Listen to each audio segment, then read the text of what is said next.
Here's another tip from EnglishAnyone.com about how to get fluent in English faster. To get fluent faster, move like English speakers. Hello and welcome to another edition of How to Get Fluent in English Faster. Today, the reason you're looking at my pretty face and not a whole bunch of lovely images like usual is because we want to talk about how to move like an English speaker. Now, I live in Japan, and one of the things I notice about Japanese people is that they move differently. They move differently than English speakers. Even young children, we begin teaching them, and we can see that a young Japanese child does things differently than a young American child.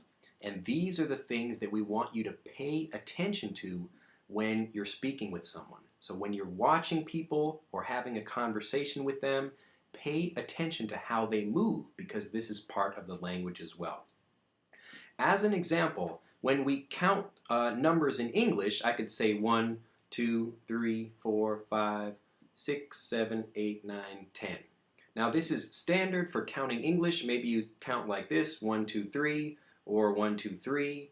But in Japanese, we say 1, 2, 3, 4, 5, 6, 7, 8. I'm using my hands in a different way than when I'm speaking in English. So if I'm counting in Japanese, 1, 2, 3, 4, 5, 6, 7. And if I'm counting in English, 1, 2, 3, 4, 5, 6, 7. My hands are not touching each other.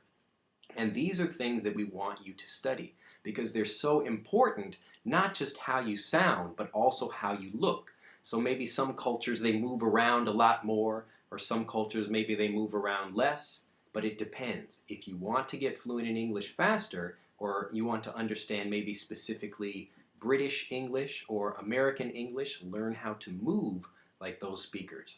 As another example, one of the differences between Japanese and English is how we say I.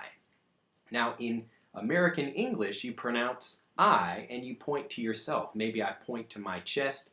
It's kind of hard to see here. I point to my chest with my thumb or my finger. I am Drew. In Japanese, you're pointing to your nose.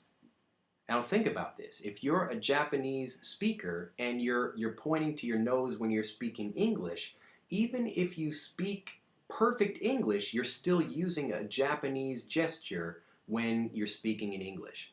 So remember, pay attention to these things. There's lots of little differences like this. Again, counting or pointing to yourself, these are just two examples of different things in English and Japanese. Now, there are many, many others, but you're not going to learn them unless you pay attention. You have to watch the way people move in conversations. So as you're watching people, copy them. If you see, like people are moving like this when they say this thing, or they move like this or that, or they touch their ear, or whatever these people do, pay attention to those things. Remember, a language is not just what you say, it's how you say it, how you express yourself. So for learning English, move like native English speakers do. Watch what they do, copy them, and ask them, how do I do this? Is this an English gesture or is it not?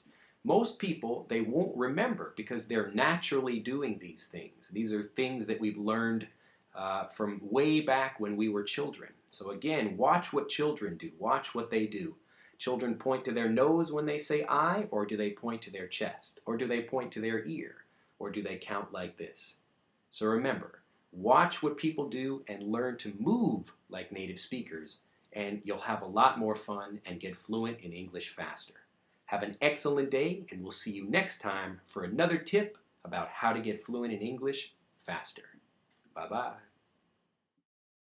To learn more about our monthly Master English Conversation audio and video lessons, and to get fluent in English faster with our free newsletter and email video course for students, visit us at EnglishAnyone.com.